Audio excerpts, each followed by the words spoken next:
News and Gatherence with the prodigious deployment professor at PNG. We're talking about car incidents today, and as you know, I've been campaigning trying to support alienated parents, not just coming from a perspective from a father. I don't want to come across sexy because I know there's alienated mothers as well. Kids deserve both parents if they're fit for purpose, if they're trying to better their aspirations in life to support their children. Absolutely deserve both parents. I'm supporting mothers and fathers of children. I'm not going to say anything from the perspective of my own, but when you go through that sort of prosperity in life, you know, it's not prosperity, believe me, but yeah, we go through that life hurdle. I'm here to support them people. I've been through that life hurdle, so you know, it hurts. You get through it. But the only people that lost out is children. The children on the breakup got hurt. And all you can do is try and make it up to them. You want to tell your child how proud of them you are, or children, how proud of them you are, but you can't. COVID's happened.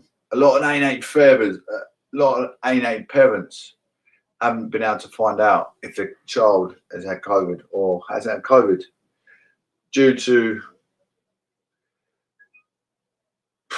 who do you blame? Do you blame authority? Who can we put the blame on? Who do we put the blame on? Is it our own fault?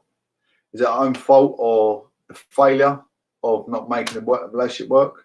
No, everyone goes through relationship breakups. It's not the end of the world. It's not the be-all and end-all of life to be married or unhappily married or unhappily in a relationship. It's not the be on end of life to keep a steady, stable relationship. Sometimes your thinking mechanism works better when you're on your own, working off compassion throughout society of others struggling. You seem to find yourself in a better place than you was in the beginning. Anyway, before we start the show, I've got a friend coming on the show today. Hopefully he's coming through just shortly. I've got a message as well. Hello there, Green Magpie. I hope you stay through the show. It's going to be great. If you want to share it with your friends, I've got my friend coming through shortly. I'm just going to do the UK vote instance. You're always welcome to jump on the show, Green Magpie as well. Always welcome. You always come through and check out the show. I appreciate that. Our show is sponsored by PSS Alarms. Very adequate and pragmatic work carried out. Please get a pen ready. All works covered, including central monitoring station provided. All work according to insurance requirement.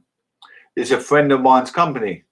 He's carried out works in Harry Kane's stepmother's house in Hertfordshire, Potter's Bar. He's carried out ethical works in Essex, such as Casbah restaurant and many more big businesses. He doesn't smoke, he doesn't drink, and he doesn't take narcotics. So, you know, you want professionalism around your work. Believe me, I've been on building sites. You see all sorts of inhumane society, you know, smoking dope or snorting some kind of substance, then going to work. Dangerous to society. Installation, maintenance, intruder alarms, fire alarms, CCTV. All work guaranteed and certified to SSARB standard. 24-hour call-out service can provide CCTV for pubs, clubs, restaurants, or new big business setup. Secure your business. Mention Professor Johnson for extra discount. Secure your home, secure your business. Your safety and priorities within your business are paramount. So think safety, think first. Secure your equity. The contact number 07908. That's 07908. The first 5 numbers 216 142 is the last 6. 07908 216 142. 07908 216 142. If you want to change your aspirations in life, you know, we've all got goals and gains that we want to achieve in life, you know. Everyone has goals and gains they want to achieve in life. You know, you're sick of you overindulge in food. You want to break that cycle of eating. You want to feel good about yourself. Why don't you put a nice shirt on and think, oh, I don't look good in that shirt anymore? Or, you know, you comb your hair and your cheeks look too chubby or something. You're not happy with your well-being. So I'm going to give you an answer. Start fueling your body with good substance. Maybe you're overindulging in too much fizzy pop or alcoholism, whatever. Give this a look. Please check out this website. relaxuk.com. It's relax-uk.com. Relax UK Limited, health, travel and wellness products since 1997. UK relaxation shop selling various ranges of products on relaxation, travel, well-being, biofeedback, sleeping and natural products. You go and buy a Ferrari or Maserati or Porsche. You're not going to go to Tesco's and put unleaded petrol in it. You're going to go to BP because it's more purified with the unleaded petrol.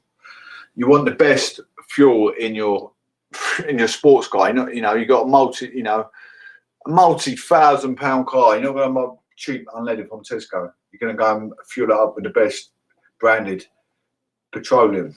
Absolutely. Otherwise, it's going to run like dirt, isn't it? A brand new car, you're not going to put rubbish fuel in it. I'm not saying Tesco's rubbish fuel is for the poor man, the average, well, middle class man that can't afford a Porsche. You know, same as you've got a Mercedes. You're not going to go to Tesco's and put Tesco's petroleum in it because it's not going to run as it should. Absolutely not. AMG, you're not going to go to Tesco's and put, well, some people do. Some people are just some people. You can't help them. But when the catalytic converter plays up, they know why, because they went to Tesco's. There you go. I know too much about cars, and I ain't got one. I taint off the road through incompetence of a relationship. Anyway, incident in Ipswich, Suffolk. A137 partially blocked accident. Traffic coping well due to accident on A137 both ways from A14. Junction 56, Western Interchange to Paddington Hall Lane. Traffic is coping well. Reported at 10 to 2 p.m. today, the 5th of August. Lowestoft, A117, partially blocked and accident, slow traffic. Partially blocked and slow traffic due to accident on A117. Cotmore Road around Alton Broad South Station. This is reported at 6 minutes past 2 p.m. today. Southend-on-Sea. Got 2 more incidents and I'm good to go. Hopefully my mate Aidan's in the lobby in a minute. I can't see what's going on because I've got 2 more incidents to report. A127, queuing traffic in construction area. Queuing traffic on A127, Prince Avenue both ways at Watchwood Road. The bell traffic lights in the construction area. Lane closures are in place. This is reported at 10 to 1 p.m. 5th of August. Centre of London. A4 Piccadilly underpass, road closed, flooding, very slow traffic, road closed and very slow traffic due to flooding on A4 Piccadilly underpass westbound at Hyde Park Corner, closed since 8:30 a.m. Affecting traffic around Hyde Park Corner. Reported today. Is my main man in the building? Oh my goodness, he's not. We're going to get my main man in the building. You lovely lot are going to have to bear with me 2 seconds. I cannot believe it. He's not in the building. When you need your mate, it's not in the building. What can you do? Bear with me. Dominic Cummings, 2 weeks ago. Going to listen to that for a couple of mo's. Just what the change to the schedule and a BBC News special. Now bear with me, guys. As the former chief advisor to the Prime Minister talks exclusively to Laura Kuenssberg. 23 minutes ago, he's not even in the building. Everyone knows his name. Oh, yeah. Dominic Cummings. Dominic Cummings. Dominic Cummings. Troublemaker. Right? Yeah, I'm waiting for you, buddy. You ready to come on? They were no strangers to chaos. I've sent it to you. I think you should have it. Trying to share the screen. Yesterday I gave a full account to the Prime Minister of my actions. Until his own mistake exploded in public. Won the It fight. ended up on the outskirts of Barncastle town. What's He did not your? visit the castle. He did not walk around the town. He's never agreed to account for what he's I'm still done. got to sit in your face. Until Hang on. now. Say that. Aiden. Mr. Cummins, you've never spoken like this before. 2 seconds, buddy. Aid. Your story is, of course, I can't completely find it on interwoven with the Facebook. Prime Minister's political fortunes. How would you describe Chapman. Boris Johnson? How would I describe him? Well, yeah, well, that's what he's done. He didn't work, In yeah. what way? From politically? What does he believe politically, or As Yeah, I've seen a it. leader, I'm gonna try as a and send it politician, again. Hang on, mate. as a human being? How would you describe him? he's Yes, a very complicated character.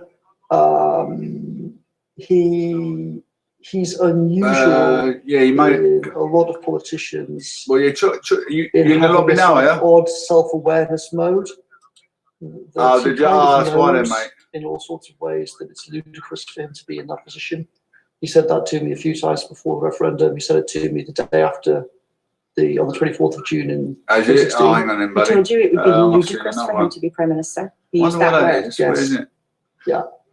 In a sort of jokey way, in a sort of, obviously it's 24th of June 2016. Hang on, mate. Obviously it's ludicrous to be Prime Minister, but on the other hand, it's kind of ludicrous that David Australian. Georgia. David's Prime Minister, that's ludicrous. Yeah, George I'm Wilson seeing Prime it. Minister, Sorry, that's buddy, I'm ludicrous. getting- The whole thing is ludicrous. He has a sort of sense of the general sort of tragicomedy of the British political scene, and Why is it himself funny? in it. Why is it funny? Why is it funny to you that you helped put somebody into power who, in your own view, and you're telling us today in his view, What's that, mate? it's ludicrous for him to be in the job? So I didn't say it was funny. You said it was tragic comic. You said it was I'm just ludicrous, trying so to he get was this, joking around. It's Yeah, freaking mess. I but don't know. I'm giving you his perspective on it. He thought, he's a guy who makes a lot of Because jokes. I've not emailed That was his view of it. It's not how I would look at it. I've said for many, many years how terrible it is that these kind of characters are the ones that dominate party politics and power in this country. So from my point of view, it's not a laughing matter. But from his point of view, it was a laughing matter. How do you see yourself? How do I see myself? WhatsApp it. I'll go in your WhatsApp and send it to you now. I don't know. What do you mean? Well, how do you think others see you? Generally as a nightmare. It's a different link, that's why. Try that, Ed. What is this about for you now, though? A lot of people listening to you today might Let just me know when think, you're in, and I'll this see you when you revenge. You lost the influence in Downing Street. You lost the argument. You lost your job. And now you're angry. And so you're attacking. It's revenge, isn't it? The reason why I'm speaking out is You're not in the lobby I yet, want buddy. people to be thinking about these questions. Oh, there you are. How are we governed? Oh, excellent. How is I'm power writing that. actually exercised This, in number 10? pause. What sort of thing? Dominic Cummings, I'm going to put you in the box with me now. Lovely to have you on, as always. There he is, Mr. Chapman. This, how you doing, Mel, mate? Yeah, I can't hear you come through the, your sound's not coming through the screen there. Talk now. Hello.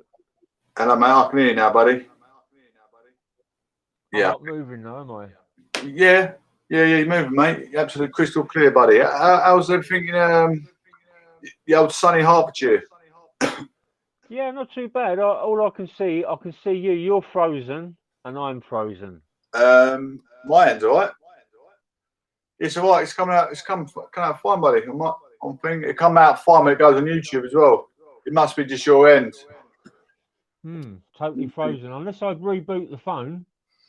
No, it's all right, mate. It's all right. We can hear each other, can't we?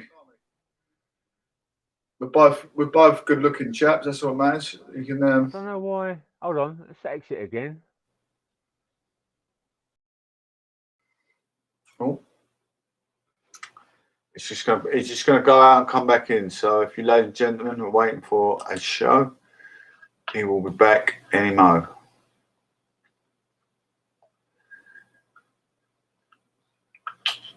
A bit of an altercation. A Proclamation joined. Oh, here he is. Here he is. Ah, that's better. Yeah, it don't matter if that happens. It's working on my end. That's what matters because once it goes on YouTube, it's still running. Just not your end. Yeah, well, you have to get the all singing, all dancing side of things going. So now, look. What's occurring in old sunny Hatfield there? Are we live now, are we, Professor? Was that, sir? Are we live now? Yeah. Oh, right. Hello, everyone. It's What's occurring in Hertfordshire? Yeah, Pretty much lots of cloud hanging over us. It's been quite nice up until today. We had a lovely Monday. We had a lovely Tuesday. Apparently, there's a plume coming in. The temperature's going to be up as much as 50 in sort of, further closer to the equator. But as it gets up to us, we don't know what that's going to be. But apparently, it's supposed to be going to be a blistering couple of weeks or something when this plume comes over. Nice. Yeah, I'm visiting the Norfolk Broads on Monday. So right. I know the weather's going to be quite good. We're going to have 3 days of miserable. Then I think it's going to be miserable, not miserable, nice. Yeah. After our 3 days of miserable. So probably tomorrow and the weekend is going to be rubbish, and I think Monday's going to be nice. Nice. But I haven't checked the weather. It's not always accurate, but within 48 hours, it's pretty close. Yeah. I mean, I don't seem to get as much done in when it's because I need the sunlight. So when it's hot, I don't get as much done. Sometimes I wish I was born in Nigeria, so it's hot all year round, and I'd get used to getting things done in the heat, But when it gets cold in England, I just sit and read. All I do is read in the winter. So that's nice pastime reading, especially when you get into a good book. But going back to the weather, though, you're looking at places like I think Israel and parts of the Middle East. I've had snow for the first time. Yeah. It just doesn't make sense, does it? This global, I don't think it's global warming. It's just global shifting. I think the whole weather system is pretty much messed up throughout the whole of the world. Yeah, I think it just changes every year, didn't it? Weather climate. Yeah. We had an okay summer for England. It's not bad. It ain't been bad, but not as good as last year, though, is it? I mean, last year was fantastic. The weather. Yeah. I remember sitting outside my Open Heaven Church in Little Green there. That was lovely reading my books outside there. I was locked up, wasn't I? I was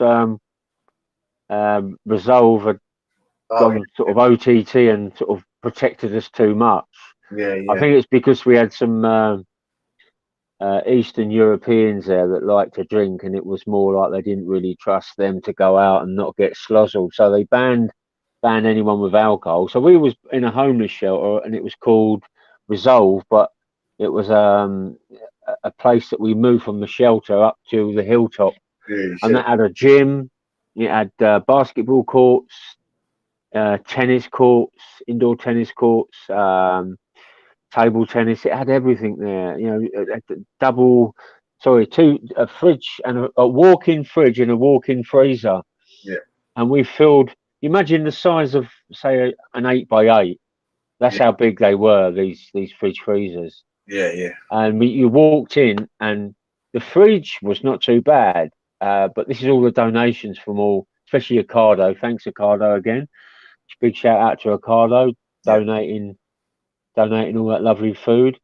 But yeah, the walk-in fridge was just humongous, but there was quite a lot of room in there. But it was the freezer. It was totally packed out with the stuff they kept sending us. Because during the corona, I think I'm not sure whether it was the fact is they couldn't stock the shelves in the shops long enough, or stocks were building up. People were starting to eat everything in their house, thinking, well, I'm not going out. Right, so they had time to concentrate on eating everything that was indoors. So I guess they didn't go out as much and shop. So there was an excessive amounts of food, but we kept getting through it. And the Eastern Europeans, they're big eaters. And we had 3 Polish guys and a Lithuanian. So it's 1, 2, it's 4 Polish guys, because there was 5 of them. There's 4 Polish guys and 1 Lithuanian, but they were lovely lads. But get them on the drink, and they'd all be fighting each other all the time. But yeah, it was good fun. It was good fun. Drink is no good for man or beast. Yeah, exactly. We wasn't allowed out, so they kept us in. So it was a bit OTT. So I couldn't get down to see my mum, my family, and but that was part of, you know. Let's talk about the lockdown, wasn't it? You had various levels of lockdown. Who you could see, who you couldn't. It all got a bit too confusing. But so yeah, sorry, mate. What we're going to talk about, Professor? We was going to talk about. We was going to talk about in a minute. But I wanted to ask you something. Cause I know you like checking out the old warmongers that's going on. What's going on there? I was reading it. I didn't quite get the full gist of it because I was scan reading something. So I'm doing my journal. What's going on in Afghanistan with the US and all that at the moment? Well, last I heard, they're going to pull out. Yeah, what's put out what's going on? I know they're some sort of war, but what is going on over there? What's it over? Oh, there's trouble between the Indians and the Afghans, and that's going to put a halt to the peace. But you know, that's probably the US and UK are involved at the moment. I don't know if Afghanistan tackled one of their warships or something. I read it the other day. It's just all over. It's just trouble everywhere. It's just, you know, I think if countries were to stay out of the other countries' business and let them run it, but with the Taliban, I mean, they got rid of all the drugs, didn't they? They didn't want no drug dealing and that, and their religion was pretty much anti-drugs. Yeah. Or is. But I'm not sure. All I heard is that the Americans were pulling out of Afghanistan, a campaign that all them years, 18 years, the longest war, and not really achieving much in all that time. I don't know what's it over. I know it's been going on for a long time. When who was there? What's the name? The old president over there at the time when it first died? Bush. No, not in America. In bloody Afghan. Sorry. Oh, what was his name? I can't remember. He's quite a nice guy, wasn't he? Very good spokesman. What, Afghanistan? Yeah, I can't remember his name now. I understand him. Let's have a look. Let's get his name. Can you search it, or do you want me to search it? I can do.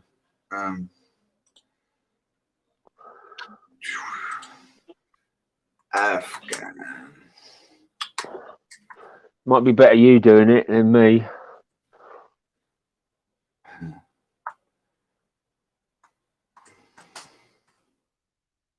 So look.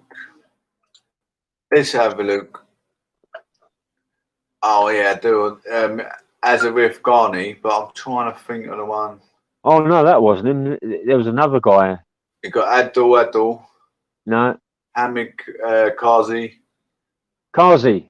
Yeah. That's him. He was the one when it first kicked off, and they got him sorting something out, because it was a war between the Taliban and the Northern Alliance, wasn't it, or something like that? Yeah. That's what started it all off. But it was all about, yeah, mate. Most of the world uses opium which goes into most pain-killing drugs, isn't it? Morphine. Yeah. You know, you can see why the Americans and the Brits like getting over there. You know, there's a lot of resources there which they haven't got in their own country. Wars going over resources. Look at what happened to the one of the worst economic countries in the world, Venezuela. Old Hugo Chavez got fucking shot on his doorstep, didn't he? 2017, that was. He got shot on his doorstep. They're not a poor country. They've got the biggest reserves in oil, and that's what the Americans want. Yeah, that's why he got shot, because of Cuba. He's against all the drug dealers in Cuba, and then one of the Cubans shot him on his doorstep. Oh, Chavez. Yeah. Hero, he's my hero. He is. Trying to stop all the drug dealers. They're the warmongers, mate. They're the biggest warmongers in this world. The drug dealers.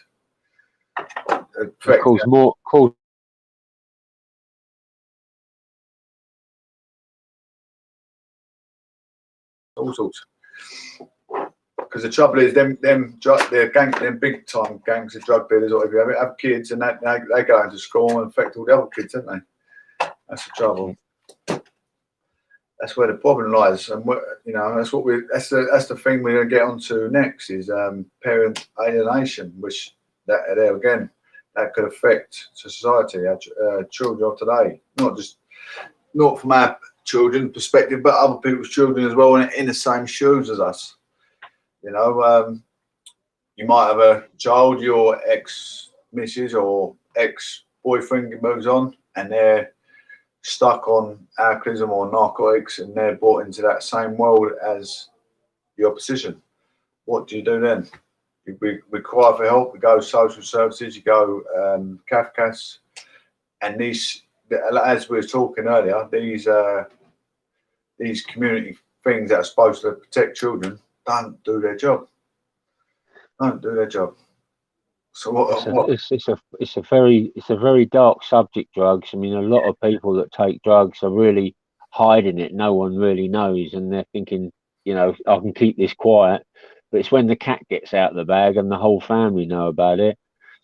But you know, those that are supplied, we're talking about the dealers, you know, from the top of the chain down to the bottom of the chain. You know, these young lads get into it because they haven't got. I mean, they can obviously get educated and get a job and move on doing it that way, but they end up like, oh, I can't. I'm not very good at anything, so I sell drugs, and they think, well, that's a way of earning a bit of money. But what they don't realise is the other aspect is the other end of it is how many lives they're destroying. I mean, me, I don't begrudge anyone smoking a bit of marijuana. You know, it's very good. It's been known to kill cancer, and if it takes the stress off people, that's right. But as soon as you get into the class A's and stuff like that, it starts becoming a dangerous game of ruining people's lives. Yeah. Go on, mate. Sorry. Go on. I'm just trying to get a screenshot of this live quickly. 2 seconds. Keep going, buddy. Keep the audience oppressed. Oppressed. No, we don't want to do that. I was trying to. We're going to get on. We was getting onto the parental alienation side of things, aren't we? The what? Sorry, what we want to talk about? We're getting onto the parental alienation side of things. Alienation. Parental alienation. Parental responsibilities. Well, which is the opposite to co-parenting, really, isn't it? If your parents are alienated, co-parented, you know, co-parenting is the best step, isn't it? If you're responsible adults and you have split up, but unless there's, you know, drugs and whatever, domestic violence or something like that involved, then co-parenting won't work. You know, it has to be mutual understanding between, you know, the mum and the dad. But co-parenting is quite good. There's a lot of pluses, a lot of positives for the children with co-parenting. I mean, I could go through a lot of that if you want me to touch on co-parenting. It's the same thing, isn't it? You know, it's just being there for the children. I'm talking about, you know, like the sufferers, because, you know, everyone ends a relationship if it's domestic abuse, domestic violence. Probably 9 times out of 10 is domestic abuse. 9 times. Or the parents are just tired of one another. You know, it doesn't necessarily mean they end up with, you know, being good friends, splitting up, but being good friends to support the children. You can't sugarcoat these. You can't sugarcoat some of these situations, even when it comes to domestic violence to a certain extent, because I believe I've seen so many different situations in town where blokes hit women, but what has that woman done to that bloke behind closed doors to make him want to do that? You know, I've seen many situations. I think that bloke's an arse for hitting that woman. You know, it's a coward thing to do, but at the same time, no excuse though, is there? There's no excuse. But if a woman's going to punch this man square in the face at home, we don't know what happened behind closed doors, do we? We don't know. Yeah, but even still, then there's no excuse for hitting a woman, even if she hits out. But this is the whole problem. This is where the system's wrong. What they see is what they will protect. But if he goes in court, well, I've got a scar here where she put the iron on my chest just before coming out the door, and not everyone's going to turn around and go, actually, she's the arse as well. You mean provocation? Provocation. That's what needs to happen. Is everyone gets provoked in life. Provoke, yeah. If I punch a man in town, I'm not just going to go up to, he looks like he needs a punch. I need a reason to punch the man. You know? Yeah, you're right. I mean, it takes a lot for a human being to sort of spark to be ignited, doesn't it? You know, it can take so much, or man or woman even. I've never struck a woman, mate, but if I was to do it, it'd be because I'm provoked and she deserves it. And, you know, I'll happily admit it, you know, and I'd happily say it on the camera if that was the case, in any case. So that again, it'd be what if you was to do that? No, if I'd done it, then they'd deserve it. Simple as that. There's no point sugarcoating these. A lot of people sugarcoat these laws. No, it shouldn't be violence in any circumstance. You should walk, get your bags, walk, which every man should do. But at the same time, they're just to blame as just as much a man. That's the trouble. Yeah, but the thing is, like you said earlier, it's the men have got the muscle. You know, they're the ones that are supposed to stand up. You know, get the job, be a proud father. You know, go out to work. Don't stay home beating women up. Yeah, but me and you do we look like we've got muscle? we're talking. We're not. We're not. We can train up a bit. I need to get training. I think most of my ex-girlfriends are bigger than me. Like I say, that you know, I'm saying it from perspective from where it's both sides. People can see, you know, it's not just one person in an argument. It takes two people, and there's two people to blame. So when we're going to a family court, you got a drama or triangle. So the woman, if the woman goes, oh yeah, he's this, he's that, well, that we're in a court scenario, we're the victim. We're alienated. So you know, if we used to lose our children, we're the victim. She's the persecutor, and the judge is the rescuer. Yeah. Yeah. So we're the victim because we're not the parent to our kids, regardless what happened X, Y, and Z with your ex-girlfriend, or you know, just put yourself in that perspective. Regardless what happened X, Y, and Z with your ex-girlfriend, we're still parent to the child, regardless of the chemistry imbalance of the relationship with you and the missus. Ain't that you and the missus anymore? It's about you and the children. Exactly. That's most important. That.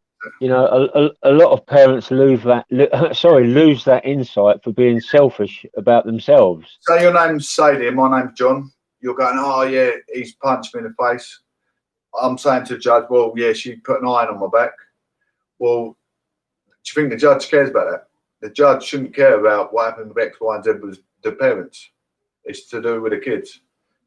She was brave enough to let you dip your wick in her. She's brave enough to evaluate your egg and, you know, bring out your children in earth. The key responsibility is the parent wants his relationship back with his child. Has he hit the children? No. That's all that matters. That's what. Yeah, absolutely. I mean, that's obviously what they look at, and there's no way on earth, if I was a judge, I would let any man see the children if he was beating the children up. You know, you know, domestic violence against children. You know, none of that. It'd be just like, well, it'd have to be supervised contact. But what about? You know, there'd be no leaving them alone, like having weekends with them. What about if a woman hits a child? Is that acceptable? No. Not at all. I mean, it used to be. Back in our days, we used to get a good hiding. I mean, I was caned. I was slippered at school. It's like you couldn't do that now. What I'm trying to get at is you're protected. Except to me, it seems like, not having a go at you, but if I speak to anyone and they don't like it, they think I'm being sexist. It seems like you're defending women. But a woman shouldn't be able to hit a kid no more than a man should. If a woman hits a kid, she should have kids taken off her. Simple as that. Shouldn't they? I mean, it just depends what sort of a hit it is. I mean, if it's just a little slap round the back of the legs, but if it's round the head, then yeah. Yeah. I've seen instances where women have really hit kids. I've seen a woman that I know has punched a kid and get away with it. And these social services, everything, they protect it. That's the one thing. And if you tell people, like, yeah, it's a woman, it's all right, she's allowed to punch him. It's not all right. It ain't all right at all. No, it's not all right at all. No, because if you used to put a male body there, and that was happening, then there'd be outrage, wouldn't there? Because I know women that can kick a ball harder than a man. I know women that can punch a man harder than a man can punch another man. You know, it doesn't make, because you know, what's the point of international Bill of Rights? They're not going to stick to it. That's what I think. They've got this international Bill of Rights. They want to preach equalities throughout society, but yet they're going to sugar, like, not one just digging at you then, but the whole society will go, yeah, well, a woman can't punch a man hard as a woman, but some women can, believe me. If a woman's 14 stone, you're 11 stone. Absolutely. It's a lot different, isn't it? Absolutely. Absolutely. But yeah, I mean, these like we were saying earlier, these community things like CAFCAS and social services supposed to work on protection of kids. So say if you're an ex-army, or in my case, I'm an ex-boxer, they've theoretically got it in their head, well, he's got a license to kill. Either got a license to kill. Could be danger to kids. Why is he danger to kids? Why? You know, because he's got a license to kill. Why? He ain't gonna kill his own kids, is he? Surely. You know. Well, I don't think I've ever heard that. I don't think I mean, I think most boxers that I've followed and that they're totally, you know, totally adore their children. They, you know, they don't think like that. Look at Mike Tyson's up again. He had all that. I think you find a lot of boxers have gone through it. I think you'll find a lot of them have gone through it, and the soldiers as well. I know a couple of soldiers that have been for the same thing. But I think that's that accident that happened with Mike Tyson, and I think I mean, she was playing on some running machine or something, and I don't know, they'd left them alone, and the little daughter was playing on the running machine, and I think the remote or something like that, or something that she had. I don't know if this is true, but I know a daughter died, and there was some machine involved, but something caught around the machine, around her neck. Yeah. And then it just pulled her into the machine and just wrapped round, and she died. That's something that either makes you or breaks you. And on any loss, you know, you should be able to have some sort of you know, psychological help, counselling after that, and I'm sure he did. But he said, you know, he went to the hospital that, you know, to, you know, see how his daughter was and everything, and he was in a right terrible mood, and he was demanding this and demanding that, and but he looked around and he saw everyone else was going through the same thing, you know, children with cancer and that, you know, very soon to dying and that. But it humbled him very quickly when he looked around and saw that he weren't the only one that was going through it. But all I've seen is love coming out of Mike Tyson. From, you know, for his children. I don't think I've ever heard him being involved in beating his children. It's all been love with Mike. No, I don't think a lot of men have ever beat their children. It's just that's what I'm saying is it's going for a license to do boxing, a license to be a warmonger, and it's perspective of social service and CAFCAS, how they look at it. I mean, they're bound to look at it and go, God, he's a killer here. But what they need to work off, you know, say his girlfriend or his wife went, oh yeah, he's violent man of kids, no qualitative evidence.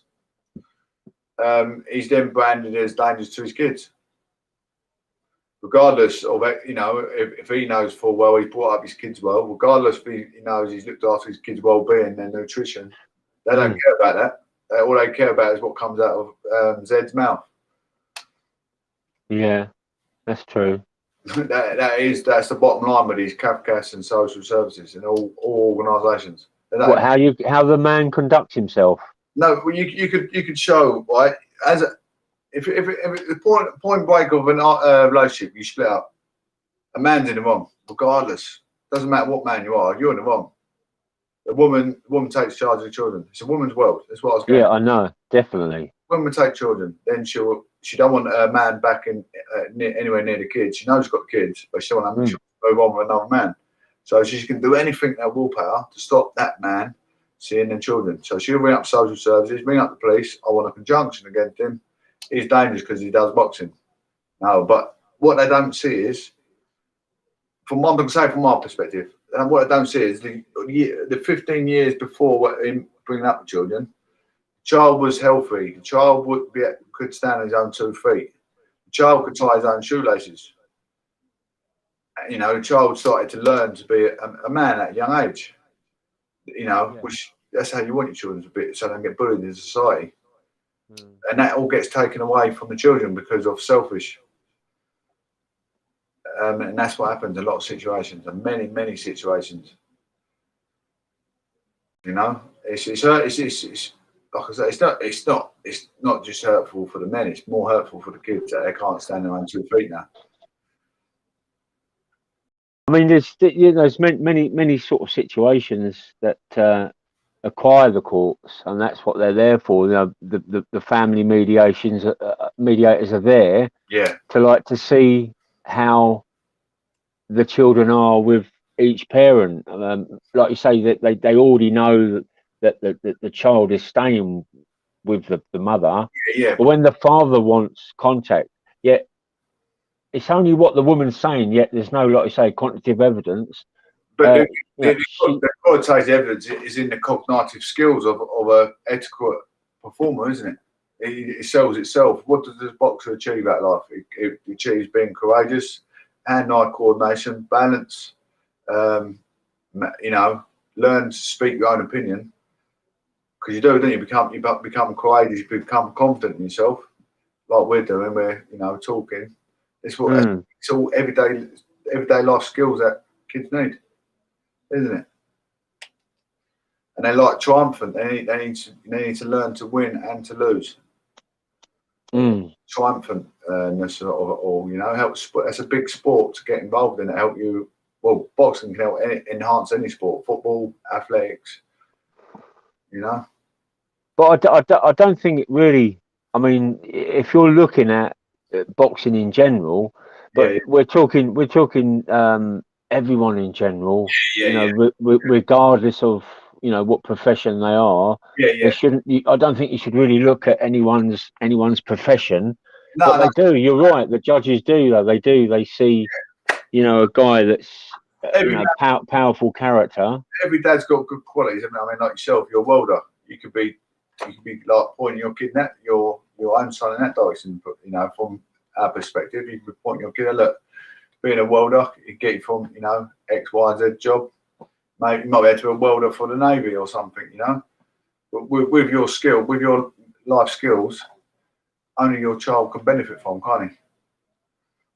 Well, that's right. I mean, with any skill, you're providing money, and that is provided. You're providing for the family. That's what me personally I enjoyed, was actually going out working and providing.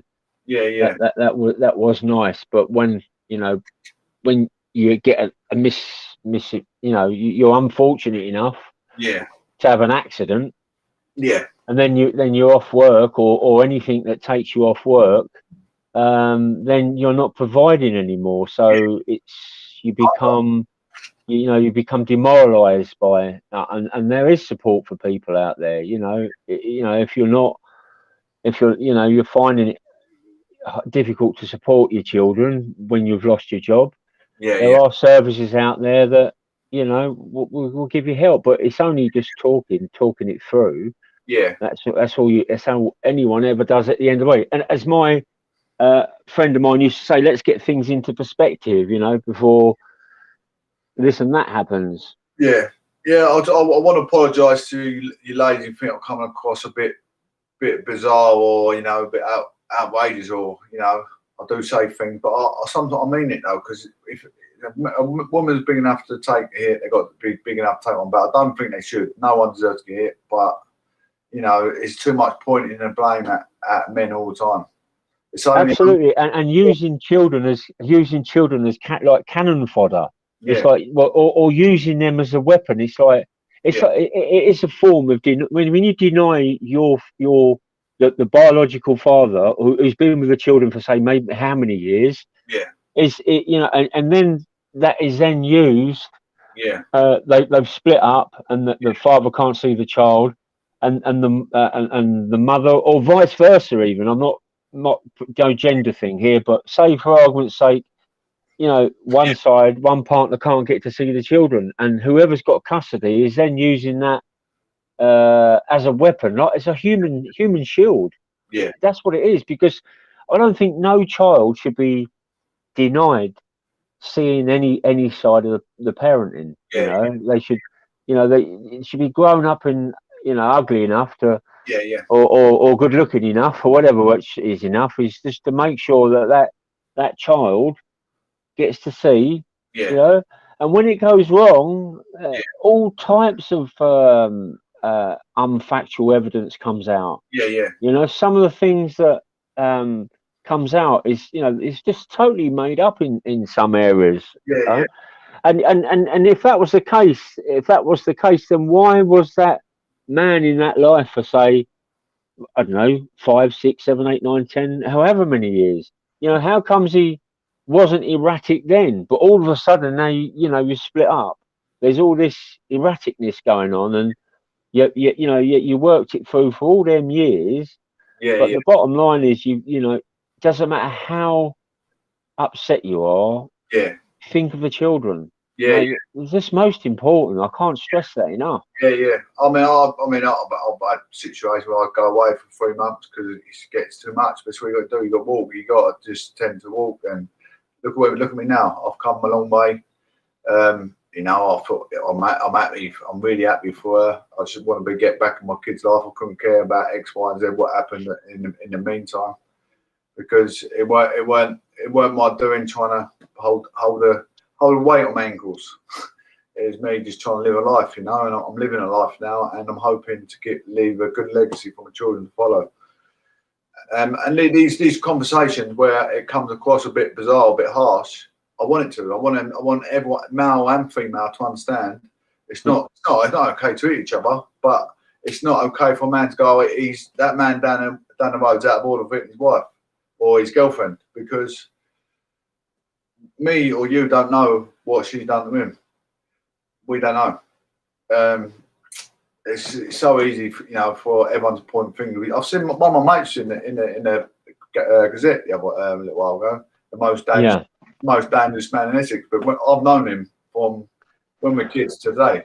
He's one of the nicest blokes, softest blokes in the world. Just, you know, it's easy to tarnish people with these brushes and say they're this and that. But he's a bricklayer by trade.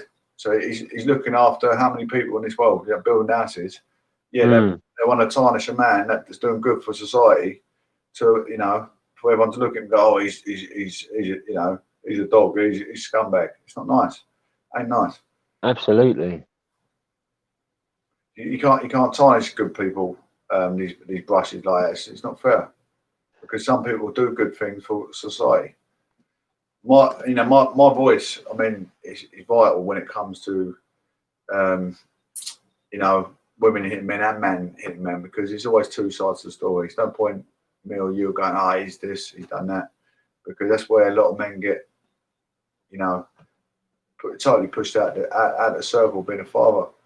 Yeah, that's what I was saying. Co-parenting is so important. You know, say like, right, say it's you or me, say we're a couple, and I've fallen out with you, you've fallen out with me. We can't build it up.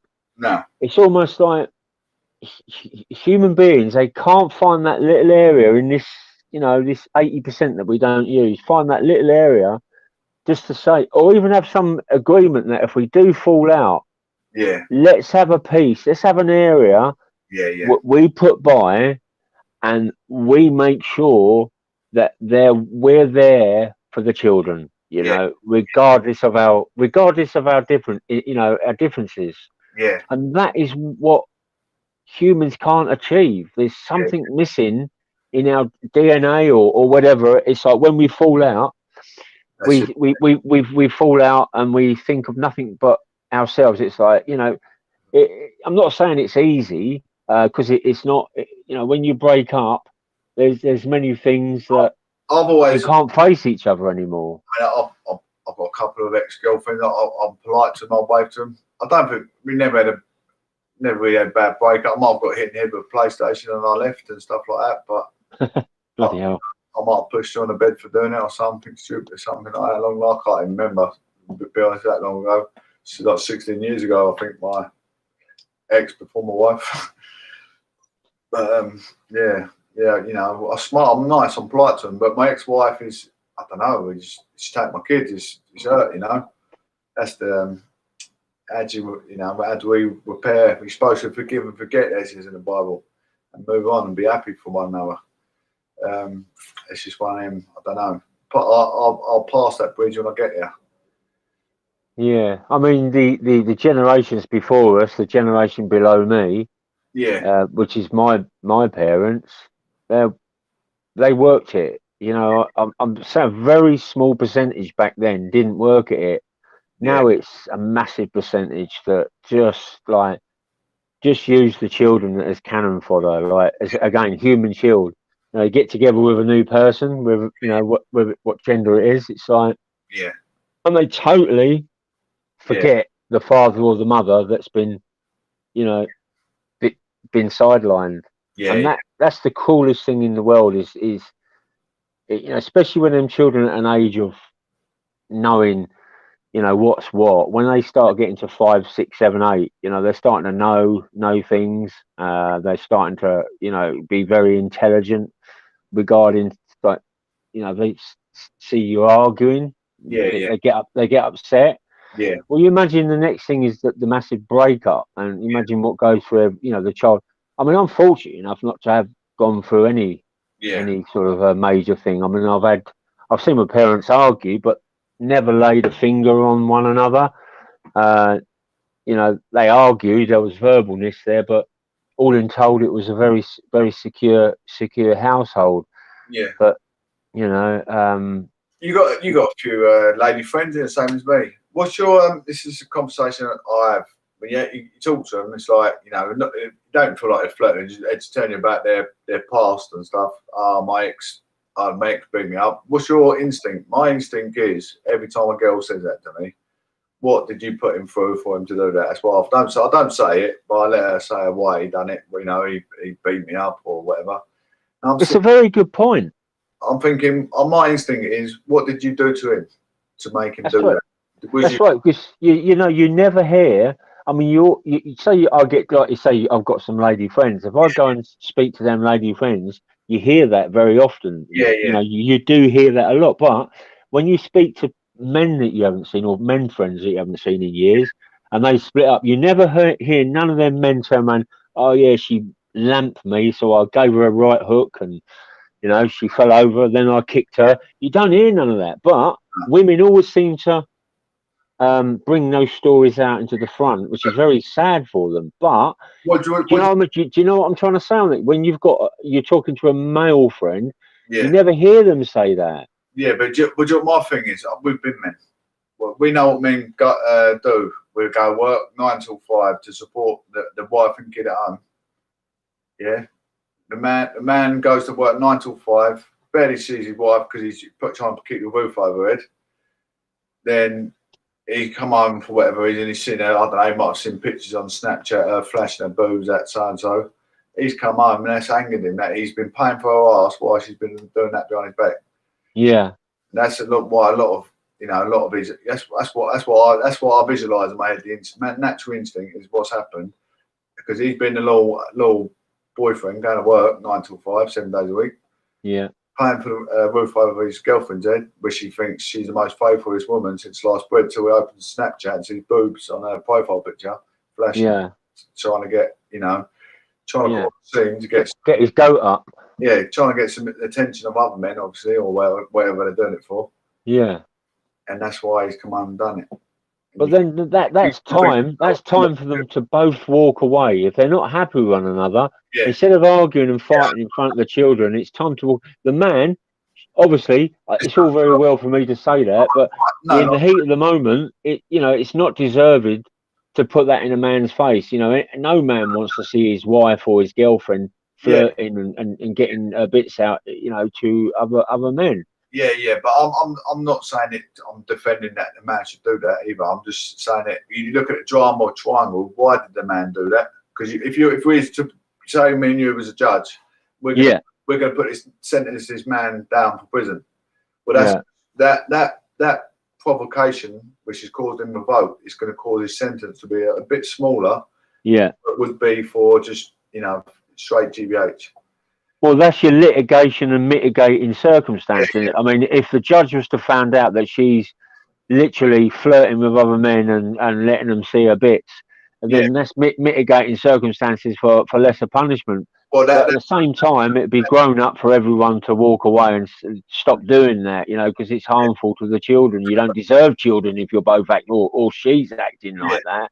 Well, it's both mental health disorders on both sides. She's caused him provoking, and she's the mother of the child acting, not like the mother to the child. Then supposedly he's the father. She's deceiving him, isn't she? So he's kind of done what he's done. He shouldn't have been. I back up on that. I don't mean to say they don't deserve children. They don't deserve the family life. It should not be family life in that. I mean, because you don't call that a unit when one of them's out there, whether it's a man or the woman, and he's out there flirting and she's out there flashing. You know what I mean? It's like they don't deserve that family life, do they? No. To have these conversations about it takes a lot of balls, because there's a lot of stereotypical people that would want to be made of. Because I'll say how I see it from a judge's perspective. I'm in university, and I'm trying to be a bit more of a critical thinker from a judge's perspective, rather than how a judge should see it from the drama of a triangle.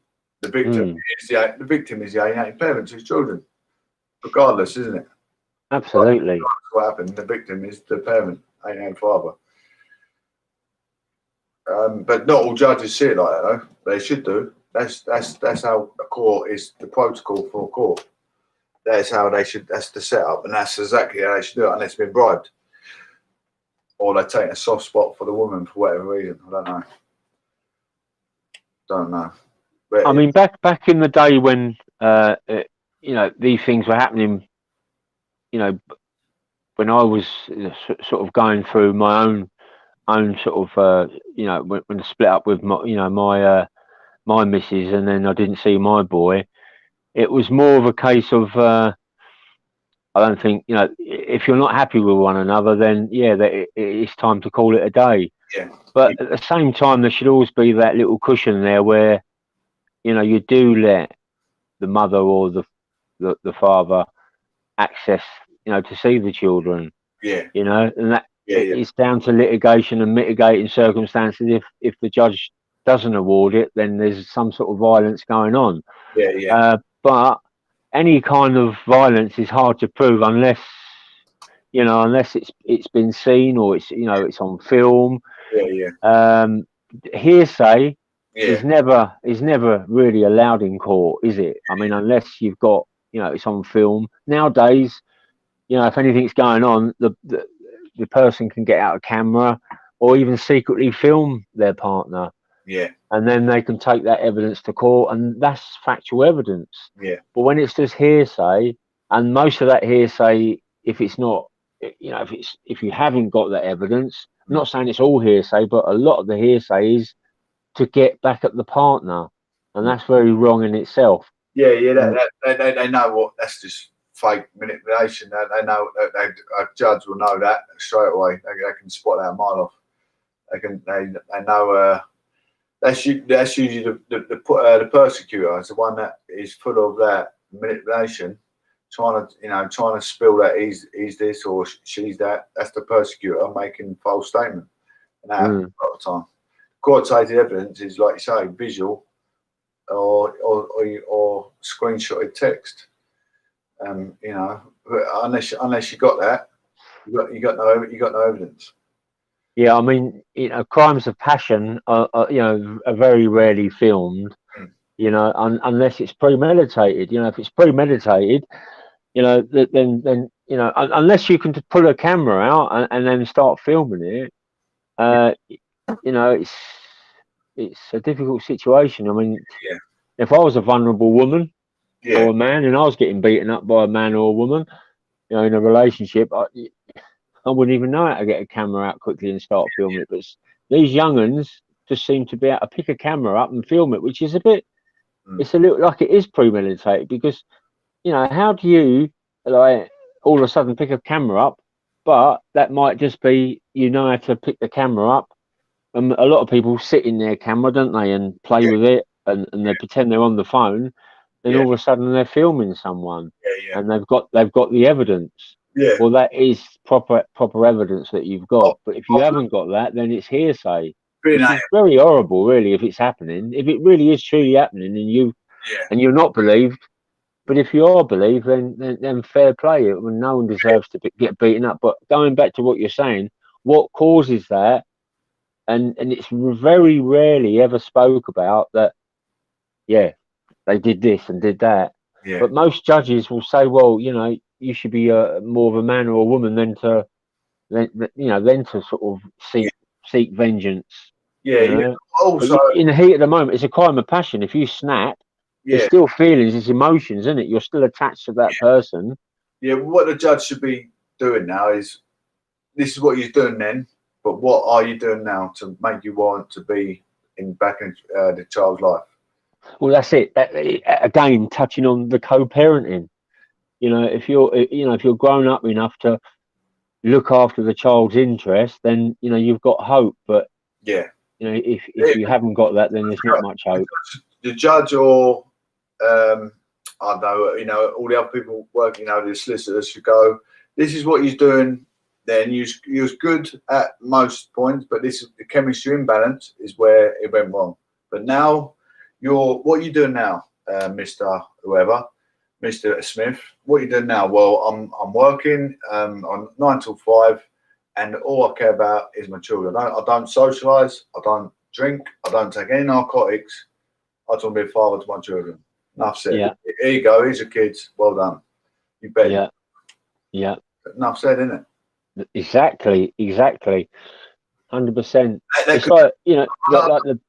I mean, the whole time we've been, obviously that's what I want to talk about. You know, the provocation of the breakup, the chemistry imbalance happens. It happens with every relationship you get in. If you don't work out, you're gonna go, piss off. I don't like you. You're ugly. You're ginger. You're fat, or whatever. You can do whatever, and that's domestic abuse because you put her down, you broke her feelings. But if you don't like someone, you're gonna tell them, aren't you? If you don't like someone anymore, you're going to tell them, and it's going to cause a provoke, and she's probably going to throw a chair at your head. Then that chair smack your head, split your head open. Then you're going to want to throw something at her, and then before you know it, it's a massive outrage, isn't it? Absolutely. But it should be about. It was good before that happened. It was good up to a point before that happened, and then obviously you started getting bored of each other. Because a relationship's like a pair of trainers, isn't it? I think to a lot of people, they get worn out, and you want a new pair. Well, there is that. You know, soon as you get to that. I mean, a lot of people what was that word they used to say? It used to be the 7-year itch, wasn't it? In a marriage, it's you get to 7 years, and that's kind of wore out.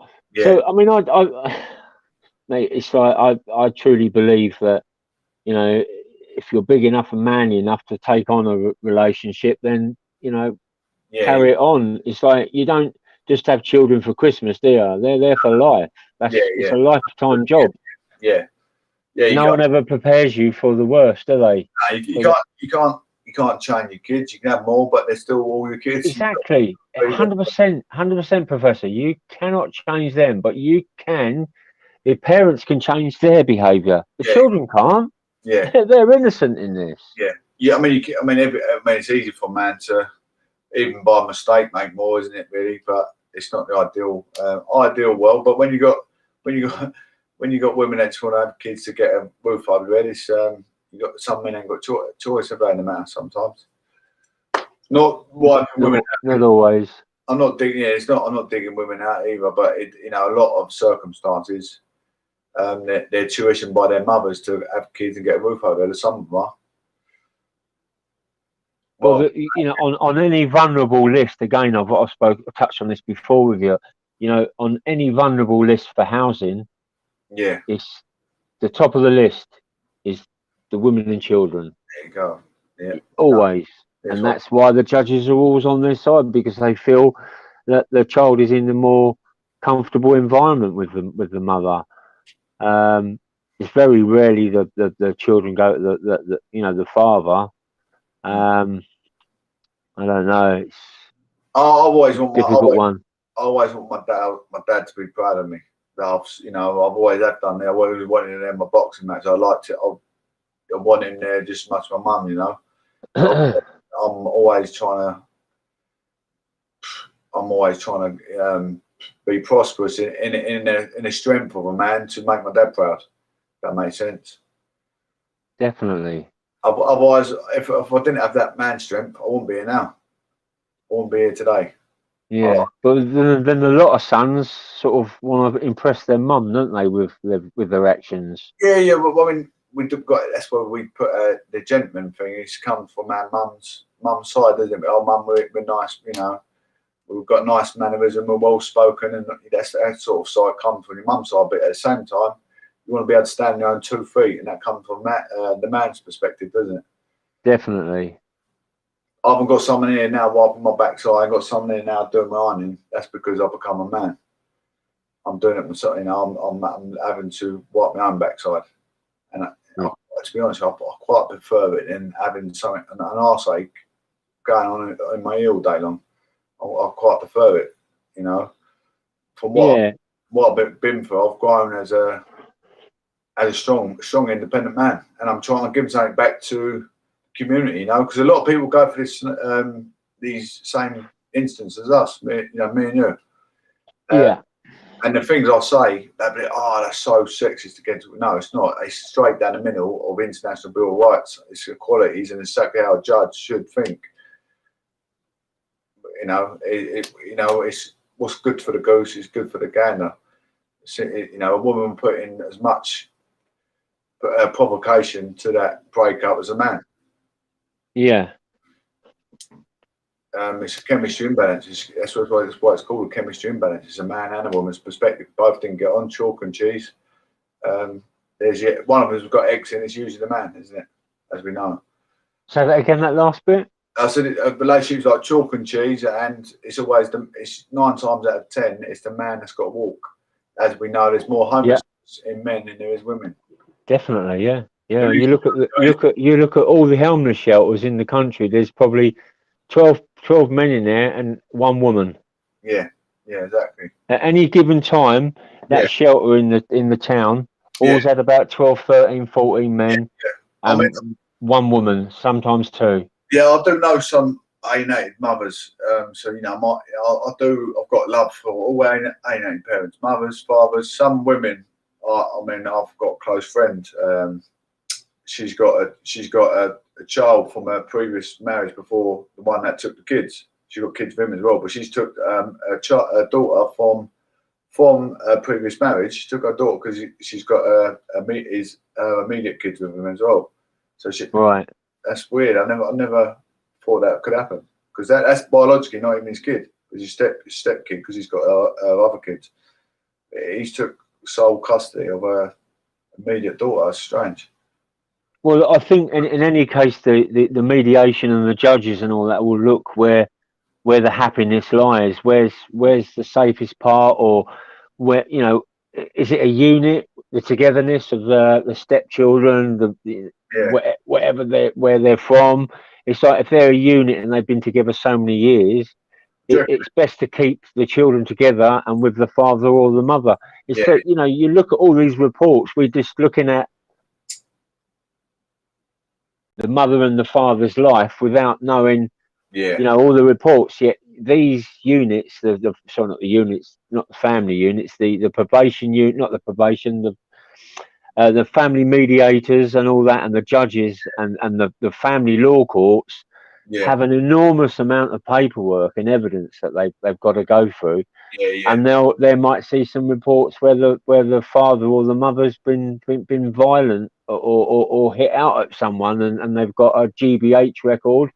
So they look at, the father's got or the mother, whoever's the opposite to the person who's got the violence, will say, well, this person has got no violence. Yeah, this is really good. He's educated. He's got a job. Yet on the other side, not a good parent. This one, they've got all this violence against them, Yeah. And when they was at the mediators last time, the child was crying in the presence of the one parent.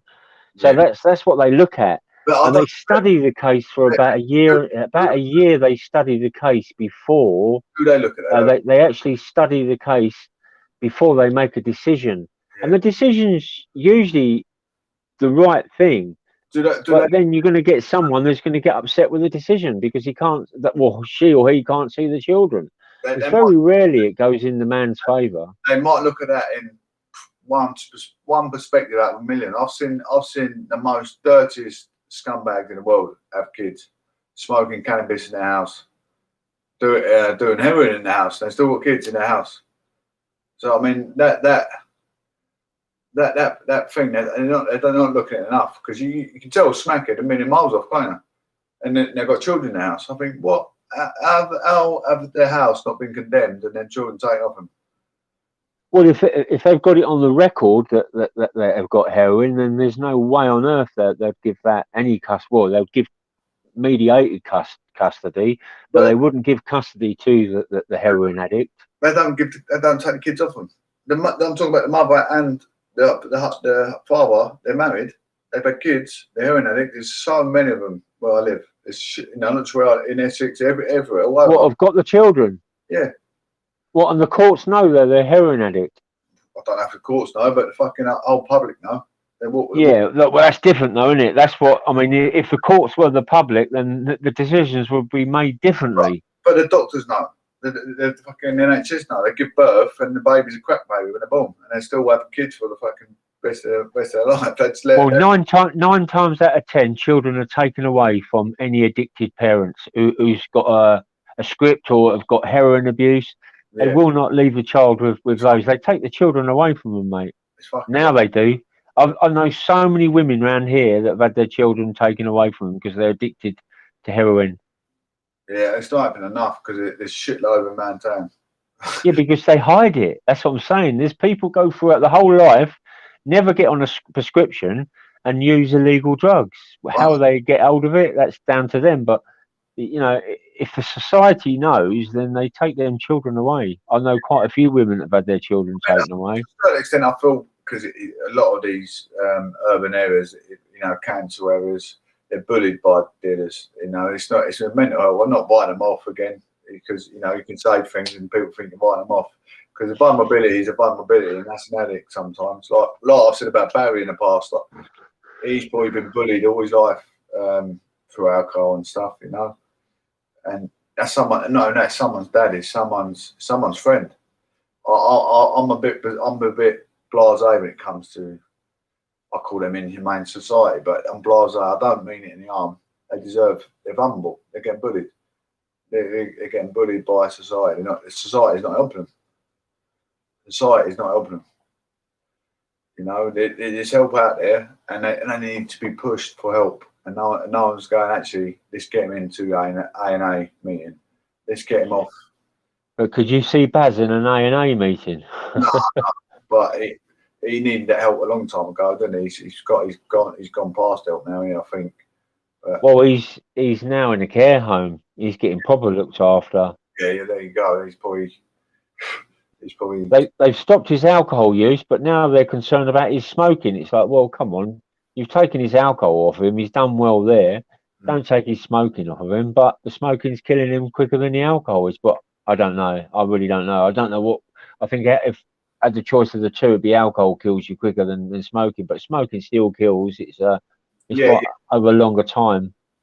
I mean, well, yeah, anything kills you in the end, doesn't it? It's just like some people need it, help long before, don't they? It's just fucking. Where's my mate trying to help me in the help zone? Yeah, this is getting help, Baz. I want, I want just picking people, digging people out, but these organisations need to jump in and go, look, we're going to help him. He's good. He's a good man for society. He's a good citizen. He means well, or she means well. Let's help him. That's what they need, don't they? They need more of it. They need more of it.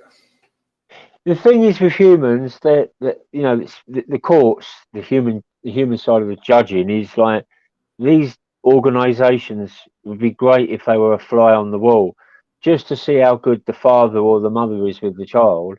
You know, because you know they don't see none of it, do they? They don't see how much one side provokes the other.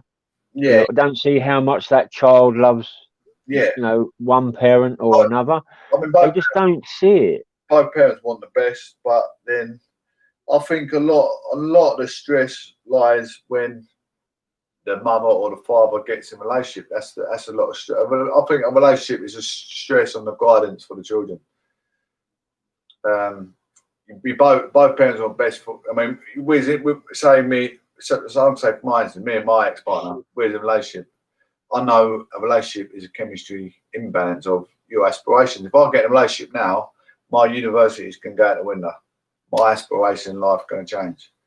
So, you know, the only thing that's going to affect the kids is a relationship, the stress of a relationship on the children. Any relationship, because you're going to have times where your boyfriend done the washing up, or your boyfriend is going to pick the kids up. He's late. She's going to be shouting at him. So that's going to affect the kids. If I had a girlfriend and my kids come stay with me for the weekend, I'd have rather the kids can hear it. Oh, mum, dad's had a row with his new girlfriend, blah, blah, blah. Then my name's going to be like dirt, isn't it? Yeah, exactly. But they do say that, you know, most of these top sports people and that, you know, it's 50%. That's what they say is, you know, people that have achieved a lot. It's like 50% of those have come from broken homes, which makes them try hard. If they're trying hard to, you know, avoid the anguish, they're going to try hard in their careers. Yeah. You know, but then you get the other side of the spectrum where they've had a great upbringing, and they end up being spoilt, anal, horrible beings, don't they? You know, they've just been totally spoilt, and they reckon they're leagues above everyone else.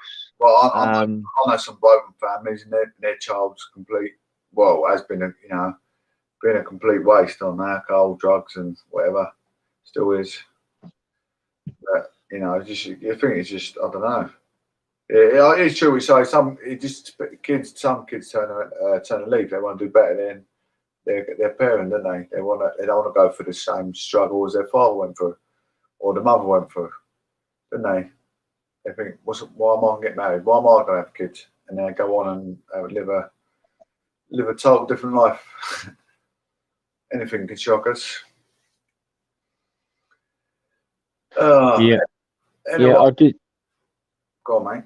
Go on. I just think the whole thing with, you know, for those that are listening, that you know, if you're young, if you're middle aged, or whatever age, but if you're, you know, at a certain age in life, and you're 16 to 30 or 40, whatever, it's just like before you're having children, it's like, you know, make a plan that really does help the children if you do break up. And that, like I say, the co-parent, and it's like there's an article here, and it says basically having both parents play an active role in their children's daily lives is the best way to ensure that all your kids' needs are met and enable them to retain close relationships with both parents. Yeah.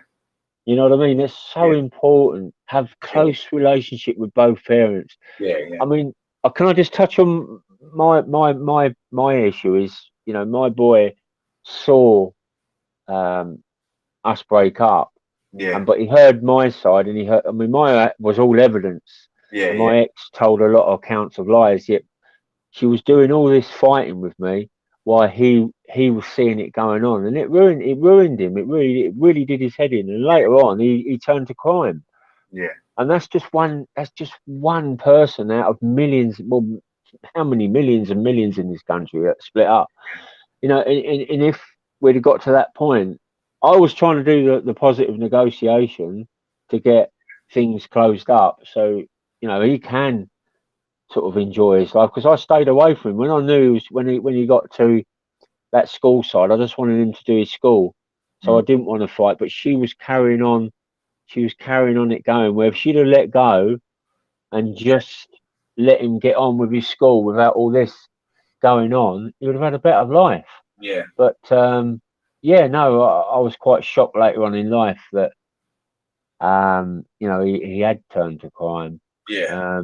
But I still love him. I'd do anything for him if he ever come you know, come in trouble or in need or something. I would always help him. Yeah. Even though we've been through some difficult struggles. But that's what I'm saying. It's so important just to get that, even if it's a prenuptial agreement that you both agree. And if it's a prenuptial, then you've got to abide by it for the sake of your children. Well, you shouldn't have to have a prenuptial agreement. That should just be natural. Yeah. That Yeah. you're doing everything for your child. Yeah. You know, closing it, put it to sleep. If you're split up, put the differences aside. Sell the house, or pay the other one off, or you know, make sure there's a set of rules in place that you can follow, Yeah. and you both stick to. I Yeah. mean, I'm not saying anyone's at fault here, whoever's listening, but just make sure you've got something in place that protects the children, because the children are the innocent in this whole thing. I mean, a lot of kids are quite resilient. I mean, at the end of the day, we all go through life. Life isn't easy. They're gonna come across them hurdles themselves when they have kids. When they're our age and they have kids, they're gonna do the same process. So, what if we don't even get, even if I don't get to see my kids, when the kids get to my age and they go, what my dad went through is exactly what I'm going through now, and them kids are gonna be hurting, same as you know, me and you have been. But there's that saying: if you don't learn from history, then you're bound to repeat it, aren't you? Yeah. So what I've left my kids a legacy. I mean, I'm trying my hardest to see them again. If I do, I don't. It is the end of the world, but at the same time, you got life. It's like a bicycle. You got to keep moving. You can't stop because B said you're not irrelevant. You got to keep moving. Doesn't matter what hurdles been fighting. You got to get over it. And you got to keep moving. It's hard. You can't get over the fact that you had 2 children, but you've got to keep doing something. You got to keep breathing. Definitely. So, and there's a few things it says for the co-parenting. I could bore you to death, the audience, with all the other things. Yeah. But it says the benefits for children. The benefits for children and co-parenting. Well, I really melted when I read this. It's like they feel secure. When confident of the love from both parents, kids adjust more quickly and easily to divorce and the new living situations that come from this, and have a better self-esteem. Yeah. You know, oh, my boy must have had a great it didn't affect his self-esteem because I won't go into what he did, but he knew his maths, that's for sure. And the other thing was they benefit from consistency. Now, co-parenting fosters similar rules, discipline, and rewards between households, so children know what to expect and what's expected of them. So what I'm saying there is, if children haven't got any rules, what do they follow? You know, they become rebels, don't they? They think, well, I'm going to get my own back on what they did to me, and fall into the life of crime. But you know, we're in 2021, and they're making the same mistakes now. What I was doing and others have done, you know, years ago, or both parents. I mean, I wasn't at fault. I wasn't at fault with mine. I just wanted to get it closed. She was just being greedy. And I think if you're thinking of yourself instead of the children, but you know, that's human To be fair, life, isn't it? They're greedy. it doesn't matter how well you bring your children up. Your children are going to be whatever they are. I think, because personally, my friend, we both went to Church of England primary school. Me and all my mates back in the day. My friend's mum and dad were very, very, Christian. Used to make him sit at the dinner table, pray before dinner. When I used to go and stay with Anna, we used to pray before dinner. Didn't bother me because I was very, very. I've always been very with churchy anyway. Yeah, I got that years ago. When I went to other people's houses, we all used to pray. Yeah, but he's totally turned against all that sort of lifestyle. He's doing drugs. He's bringing out his own children, but he's been that parent of a complete nightmare. I mean, I've been a bit of a nightmare, but at the same time, I still kept my, kept my children going to church. Still kept them out of the way of me being stupid on the weekend. But Yeah. I think that's just part and parcel of the bad chemistry of the relationship, if I'm honest. But that's what I'm saying. It's good to start with. Then when it goes bad, those rules could be in place. That's what I'm saying. So the other bit was, so if we're problem solving, so Yeah. like me and you are married, we're married. Whether you want to play the woman or the man, it doesn't matter. We're both married, and we've got this prenuptial agreement. We've got these little rules in place to protect the children. Then later on in life, Yeah. or even when they're young, they'll understand it. So better understand problem solving. Yeah, So if we're solving the problem when we get there, then they're going to be able to solve problems later on in life. And that's why children can't cope later on in life, because they can't problem solve, because there was nothing for them, no guidelines for them. So when they say, so children who see their parents continuing to work together are more likely to learn to effectively and peacefully solve problems themselves later on in life. Yeah. Why is this not being taught to children? It's like money and these things are not taught to children. These sort of things, these problem solving things are not taught.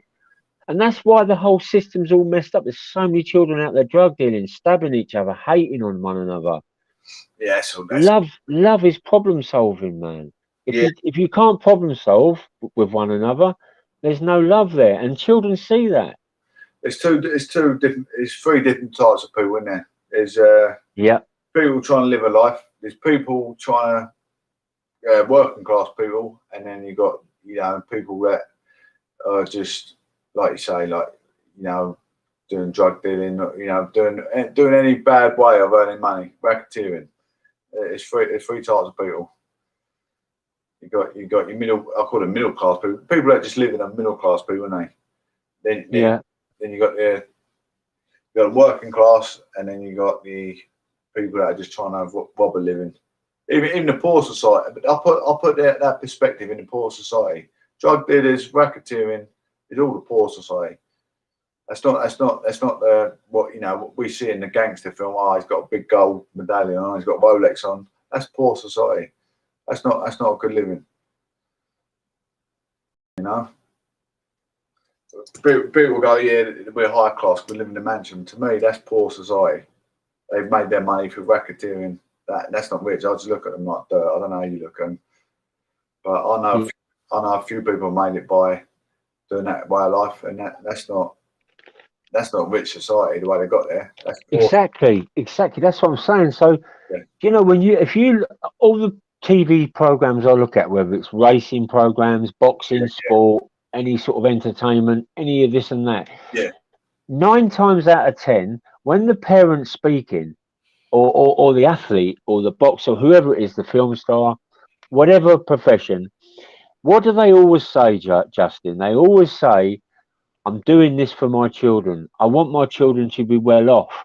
Yeah. You can be well off, but if you can't problem solve, then you're going to go and blow all that money on drugs or waste it. Yeah. It's like, if you don't teach your children to problem solve and work with the person they're arguing, it's like the perspective bit, isn't it? If you can both work together, get things into perspective, problem solve, things will be better if you work through it. And I think we've lost the art of that now. Yeah. Yeah, so you got yes, where you got to work. Like if you're even a mateship sort of thing, friendship, you got to work with.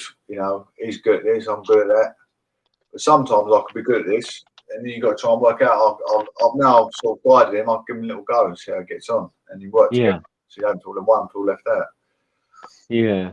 I used to get on a building site. I'm not. I know we're not talking about building site now. It's more about communication skills and whatnot, or one writing a letter perhaps. But on a building site, you get one bloke laying the slabs, and 9 times out of 10, with the boy, we've got to knock the gear up and we've got to push all the barrels of concrete over to him. While the man lays the slabs, you think to yourself, I wish I was that man one day laying in the slab. Yeah. That man should turn around and go, "Hey, boy, it's your day to lay the slab." Never happens, does it? Never happens. Nah. Never happens. So when you work for these, when you're trying to make some money, trying to work for a living, you are just like a slave, aren't you? Slave, absolute slave. It wasn't until I was about, I don't know, to my 30s, I started, you know, trying to do my own bits and pieces. Well, you were setting an example with your own boxing. You was quite a hero in the community, so you were setting an example, and that's another one of the, you know, the co-parenting skills is like what they say here is like have a healthy example to follow. By cooperating with the other parent, you're establishing a life pattern your children can carry into the future and build and maintain stronger relationships. So a life pattern that your children can follow or carry into the future might be they see you as a boxer, even though you don't want them to be a boxer. They want to do boxing, or they want to help in homeless shelters like you worked in. You know, examples to follow. That's all I'm saying is like if the children following their parents' footsteps because they're problem solving, they might well work in care because their mother was a carer, and obviously me, I've always got a lot of love for giving something back to society, helping either elderly or homeless people. And the kids are disabled themselves. They might turn around and go, I might help disabled children. My youngest son's got 4-limb cerebral palsy, so they might end up helping disabled children, you know? Yeah. If not, they might just stick together and look after each other, more than likely. So, you know, on paper they are disabled because of their altercations. Like, I've got a son called Dre. He's got bowels. He has to have a colostomy bag. Then I've got Harry and Nico born with club feet, and Leon has got 4-limb cerebral palsy in a wheelchair. So sorry to hear that. Yeah, they might end up sticking together. Might end up sticking together and looking after one another. What, sticking them together? Yeah, they might stick together and just look after one another, you know. Are they in? So they're not in the same household at the moment. No, Leon lives with his nan and granddad. Dre lives. I've got Dre with another mum. He lives with her. And then I've got Harry and Nico lives with my ex-wife and her new boyfriend. So yeah, or 3 with one, haven't I? 3 with my ex-wife and 1 other son. But yeah. So you've got 4 children? Yeah, 4 boys. Well, yeah, theoretically on paper, yes. I've only got 1 child. Yeah. My boy.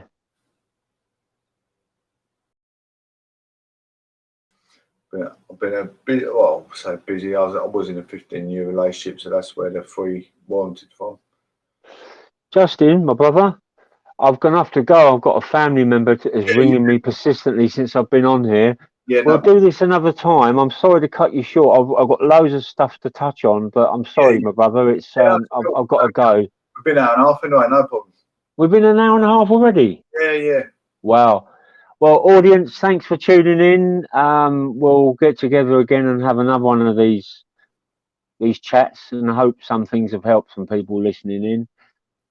Yeah, anything to talk about. Even a lot of people are not against it. Other people think actually he is right. If they listen all the way through it, they think he is right in what he says. You know, like I said some bizarre things to some people, but other people it's correct how it should be dealt with because you know international bill of rights screams equalities, but there is no equalities.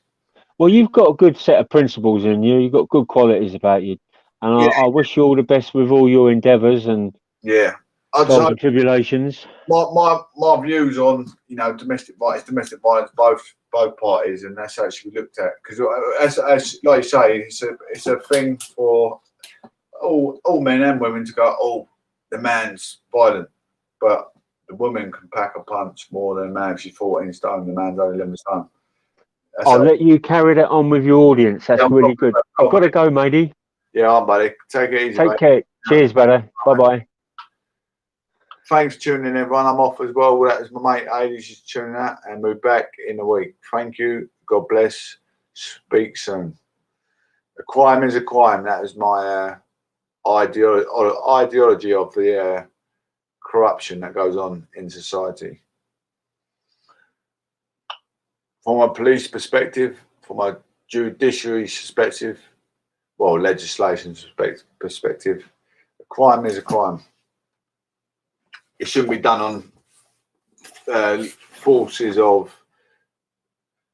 man or woman. It's human society and it's human error from both parties. Take care. One love. God bless. Proclamation news over and out. I think. In soon. Here we go.